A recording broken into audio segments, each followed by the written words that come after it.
In this video, I'm going to show you the most efficient way to master the fretboard based on scientific research. So you'll be learning the notes in a matter of weeks, not years. I'm not listening to you.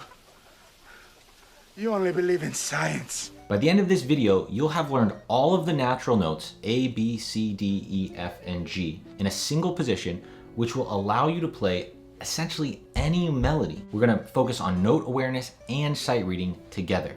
My name's Maddox, and I help hundreds of guitarists just like you learn to improvise and play jazz. I've been a professional musician for over 20 years. In this video, I'm going to show you my melodic fretboard method. We'll break it down into two parts. First, I want to discuss the pain points that you're feeling right now by not knowing the fretboard. And I'll show you how that approach is very bad. And then we'll go into my method and how each of these steps are based on actual scientific research on memory, neuroscience, cognitive psychology, and more. So recently, Corey Wong posted this video that went viral. I'll play it right here. Gentle call out to the folks that consider themselves advanced guitarists. If you can't do this exercise, I would not consider you an advanced guitarist. Why? Because you should know where all the notes are on the guitar. Note location. Can you play me a C on every string?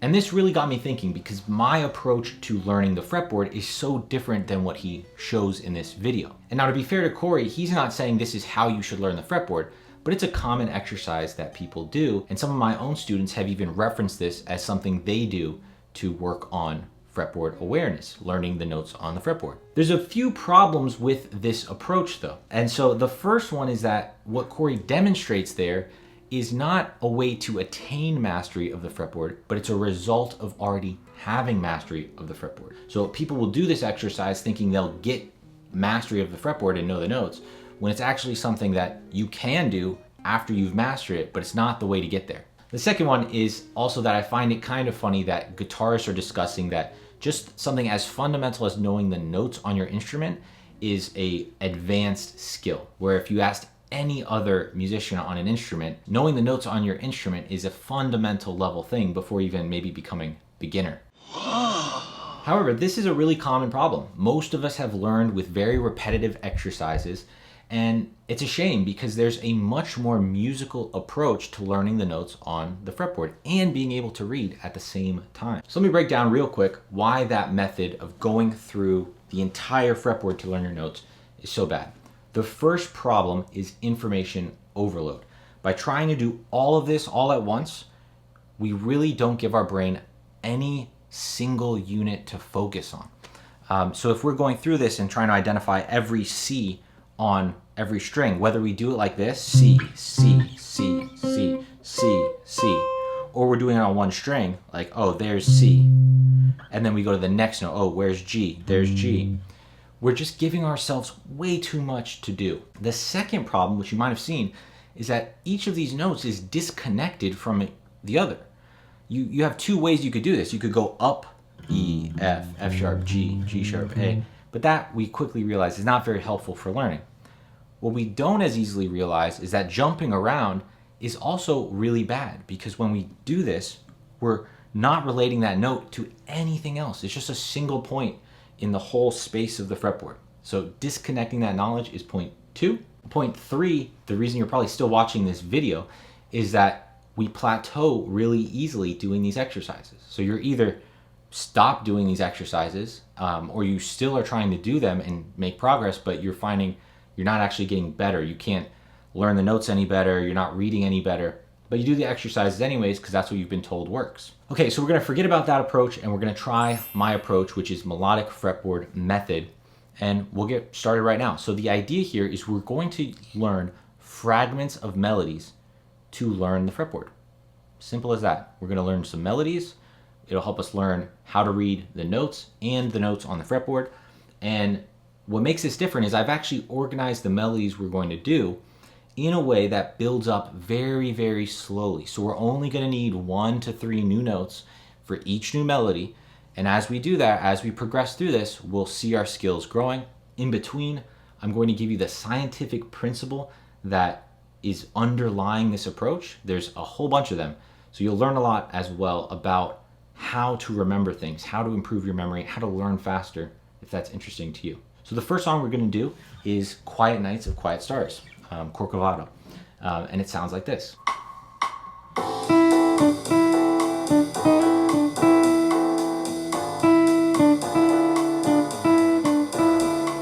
Okay, so we're starting off with just these two notes, D on this third string and E on the second string. Those are our two notes, D and E.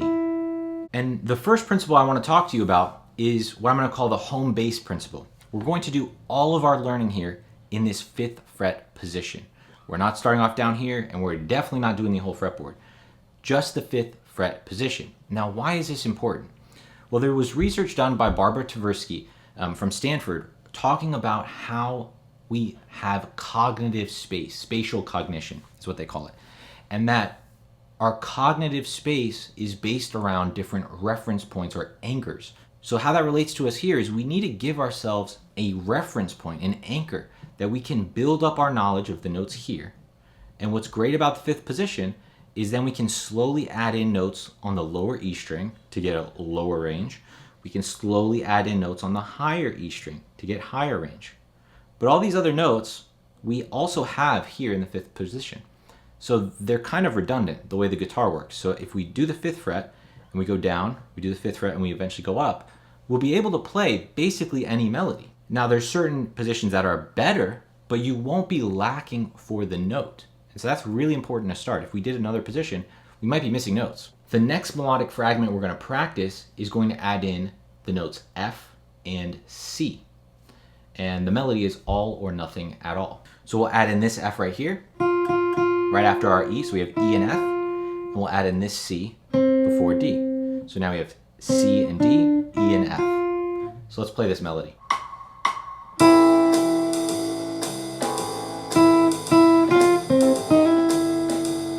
Pretty simple melody. You notice we didn't even use the note D for this, so just 3 notes in that whole melodic fragment. Now this brings me to one of my main principles for learning the notes, which I call the say and play principle. And I didn't do it here, but let me demonstrate it for you. What we want to do is say and play the notes. And this is really, really important. And most people don't do this because they think it sounds silly or they're just embarrassed to do it. But it's critical to speeding up your memory of these notes and learning faster.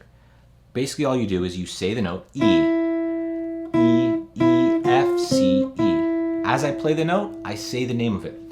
Now why does this work to improve our memory beyond me just saying this? Well, there's actually a lot of research to support this idea. Mayer's cognitive theory of multimodal learning, and this is Richard Mayer, not John Mayer, supports the idea that having as many senses as possible engaged improves our memory. And in this case, by playing it and saying it, instead of just quietly playing it, not saying anything out loud, we actually activate speech patterns in our brain, improving memory. We're hearing ourselves say those words, so we're activating other language processes which are strong in the brain.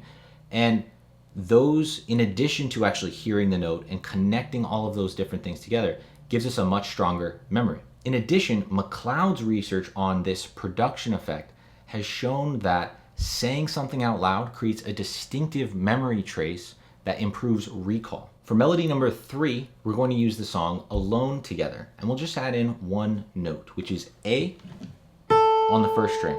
So we have C, D, E, F, A. Okay? Let's hear what this melody sounds like.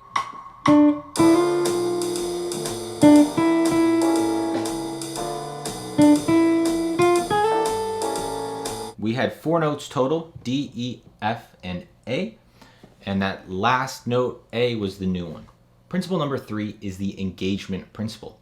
By playing melodies instead of exercises, we engage our brain a lot more. There was a lot of research done on this topic, what he calls flow, by the researcher Mihai Csikszentmihalyi.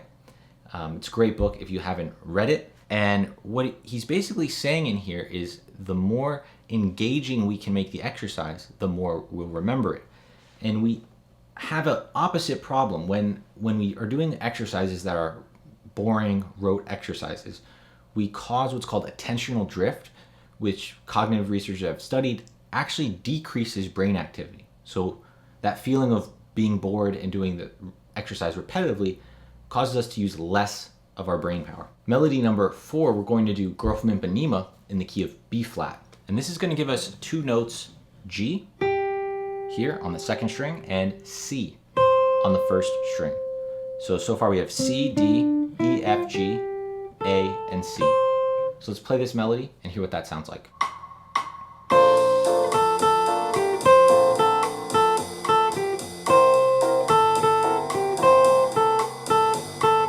Principle number 4 is what I call the chunk principle. Come on! Do it! One of the big problems I have with traditional methods of learning the fretboard is that they don't take advantage of this chunk principle. The fact that we learn notes in reference to their surrounding notes, what we would call contextual knowledge. So if we take, just in this 5th fret position, C and D, it's not just that we have a C here and we have a D, but you want to start to understand that C and D are in reference to each other. They have a relationship here of this 2 frets.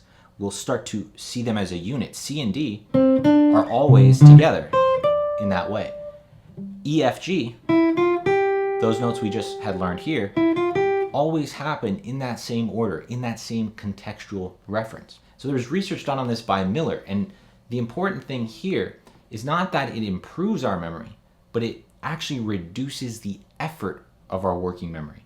So it's easier for us to do when we think in these bigger chunks. So we're not thinking about E and then F and then G as 3 separate units.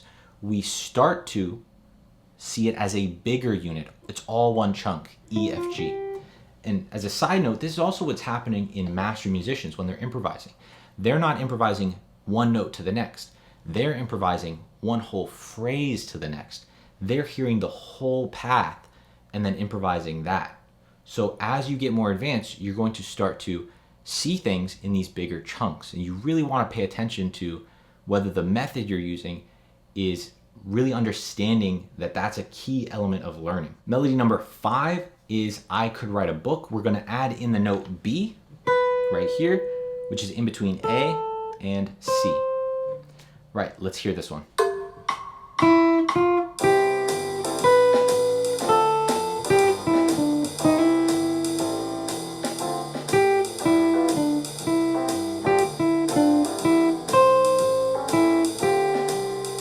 Principle number 5 here is the principle of deliberate practice. When we're learning melodies in this way, we have to be active in our learning. We have to be engaged in deliberate practice. What K. Anders Ericsson of FSU has researched calling deliberate practice, as opposed to what he calls naive practice, what we might think of as passive learning, like playing a scale in front of your TV. He's studied this with actual musicians, so the research actually lines up very, very well for our purposes in learning to play an instrument. When we do it as deliberate practice as opposed to naive practice, you learn 3 times as fast. So even with just this one idea, being engaged in the practice we're doing here to learn the notes by doing it as melodies, it's 3 times as fast as a rote exercise. And now, in fact, we have an entire C major scale. We've done the notes C, D, E, F, G, A, B, C. I'm saying them, I'm playing them, I'm in the 5th fret position. I'm seeing these as chunked units, C and D, E, F, G, A, B, C. And we have that C major scale right there. Now you might be wondering about, what about the sharps, the flats, the notes in between we haven't addressed. I'm gonna do a whole other lesson inside Chase's Guitar Academy on how I would approach the sharps and flats. It's the same method, but using some different songs that cover us for all the notes we're missing here. And so that will be inside Chase's Guitar Academy. If you like this approach, you can do a 7-day free trial, check out that lesson, check out everything else that I offer, and it's a one-click cancel if you decide it's not for you. Okay, I promised you we'll learn all of the notes in this 5th fret position, all of the natural notes. So let's keep going. We're going to do Little Sunflower next as our 6th melody. And for this, we're adding in 3 notes. You have some experience now. I think you can handle 3 new notes. On the D string, we have G and A. And we're also adding in B, which is just before C. But you already know that because you're seeing notes in relation to each other, C and B. So you know B is always a fret lower than C, and since we have another C here, that also has to be B. So G, A, and B. Let's try this melody.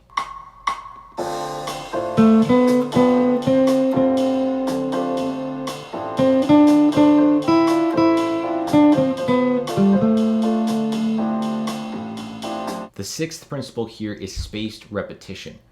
We're reinforcing notes that we've already learned, and we're spacing that out so that we're not trying to learn everything all at once. We're going back to review certain notes as we do this. So the melody for Little Sunflower, we had some new notes, but then we're reviewing C, D, and E, which we've already seen, but with more and more space in between that memory. So by testing ourselves at bigger and bigger intervals, the spaced repetition, we are learning things better. We're giving our brain time to integrate that and then testing it. It's a really, really important concept for memory learning. All of the best memory apps, Duolingo, my own app, iRepertoire, use spaced repetition in their algorithm to improve your ability to remember things. For melody number 7, we're going to do St. Thomas. And here we're going to add in the notes E and F. So E and F on the 5th string, E and F right here. Let's play St. Thomas.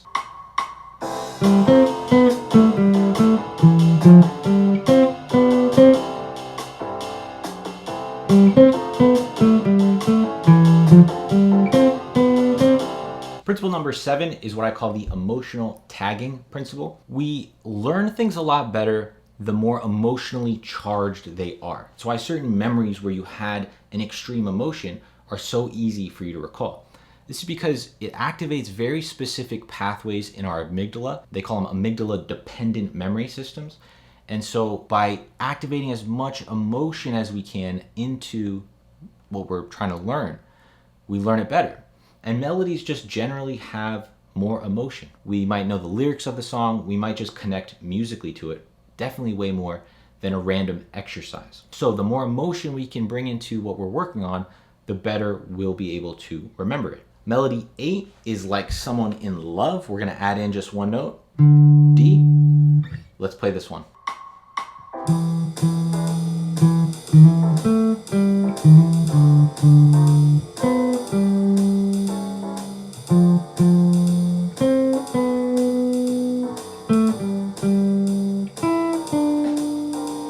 Principle number 8 is active recall principle. I do suggest you learn these melodies first with the notation so you can practice your reading ability and our ability on the fretboard. That's part of that multimodal learning. But then once you have that, what you should be doing is moving away from the notation to actively recall what we're learning. The act of trying to remember strengthens the memory. We're basically telling our brain, we need that memory, bring it up in our long-term memory.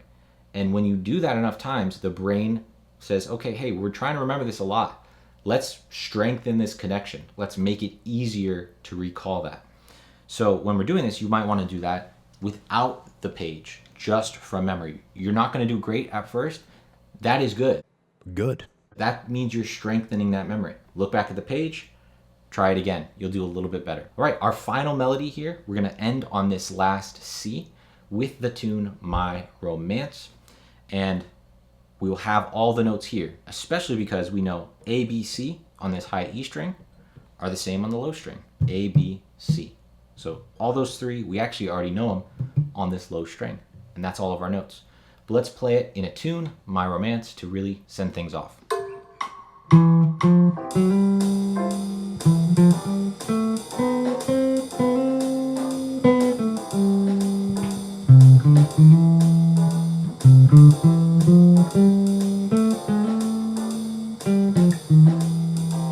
And our last principle is the encoding specificity principle. We remember things better the closer the practice matches what we want to remember in our performance. So the closer those things are encoded to each other, the easier a time we'll have to recall that when we need it. You might be familiar with the opposite of this, where you're in a performance trying to remember something or recall it and you're not able to.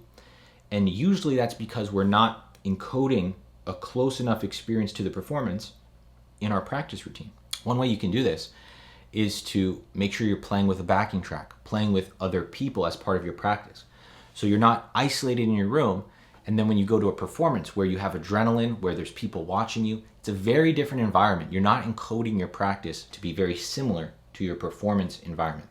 Not that you always have to do that, but it is an important part that if you experience the sensation of forgetting things that you want to remember during performance, you're not encoding it properly. If this is interesting to you, if you want to know the rest of how I would go through this method, if you want help with this, anything like that, you want my personal feedback, let me know in the comments. Come join Chase the Guitar Academy, 7-day free trial. I'll work with you personally so you can achieve these goals. Learning the notes on the fretboard and how to read music is very straightforward. You just have to have the right method to do it and stop spinning your wheels on methods that are just not effective. So I hope this was interesting to you. Again, you can check out the continuation of this in my mini course within CGA.